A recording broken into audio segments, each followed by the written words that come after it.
आज हम corporate finance की बात करेंगे, ठीक है।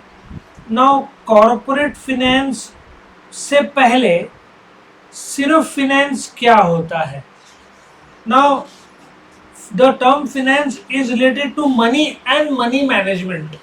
लोग फिनेंस और मनी को एक ही समझते हैं, दोनों एक नहीं है। मनी क्या है? It is use as a medium of exchange. Transactions जब आप करते हो तो आपने वस्तु लिया, पैसा दिया, it is just a medium of exchange and a store of value economics में, लेकिन इट इज नॉट फिनेंस। तो then what is finance? It is related to inflow and outflow of money. Now इसके लिए मैं एक chart बताता हूं। Now finance में इनफ्लो को हम क्या बोलेंगे? ओम क्या बोलेंगे? सोर्स, या एक और नाम क्या है? Acquisition of funds. So source मतलब पैसा जहां से मिलता है कंपनी को, और एप्लीकेशन या इम्प्लीमेंटेशन इज वो पैसा कहां पे जाता है। एग्जाम्पल, आपको एक 10 लाख रुपए की कार लेनी है, वो क्या है? आपका फिक्स कैपिटल। पैसा कहां से आएगा? वो आपका होगा सोर्स। पैसा कहां से आएगा? उसके दो जरिए। कौन से दो जरिए? एक ओन्ड और एक बोरोड। आपका ओन्ड 6 लाख का हुआ तो आपका कर्जा कितना होगा? 4 लाख। ये आपका सोर्स ऑफ फंड्स है। और एप्लीकेशन कहां पे पैसा जाएगा?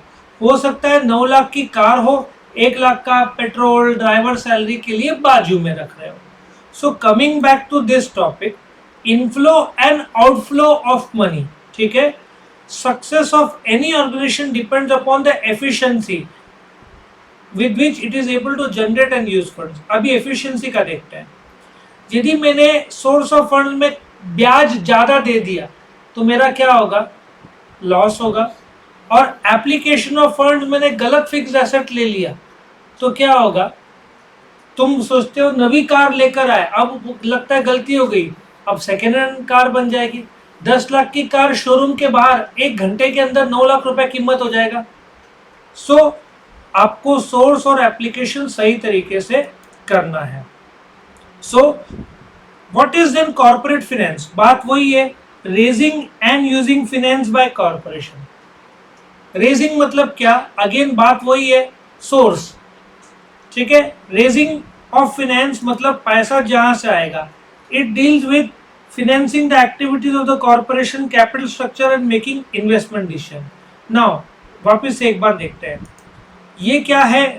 Raising excuse me. रेजिंग में ओन कैपिटल, ये एप्लीकेशन जहां पैसा जाएगा, ये आपका इन्वेस्टमेंट हुआ। इन्वेस्टमेंट कौन सी जगह पे होगा? फिक्स कैपिटल मतलब investment in fixed assets. Working capital means investment in current assets, correct. Now coming to जो आपको पैसा मिलेगा वो आप कहां पे लगाओगे? 2 डिसीजन लेने, फिनेंसिंग डिसीजन। फिनेंसिंग मतलब आपके पास मल्टीपल सोर्स है। कौन से मल्टीपल सोर्स है? आप ओन इक्विटी भी कर सकते हो, प्रेफरेंस भी कर सकते हो, debenture, public deposit, bonds, external commercial boring, बहुत सारे जरिए आपके पास है, ठीक है। दैट फर्म कैन चूज, या तो खुद का या कर्जा, दोनों फर्म पर है। खुद का रहा तो डिविडेंड देना है, कर्जा लिया तो ब्याज लेना है। So right amount of capital at right time. और इन्वेस्टमेंट मतलब कहां पे लगाएंगे? फिक्स्ड एसेट्स और करंट एसेट्स में। समझ में आया? ये था आपका कॉर्पोरेट फिनेंस के बारे में।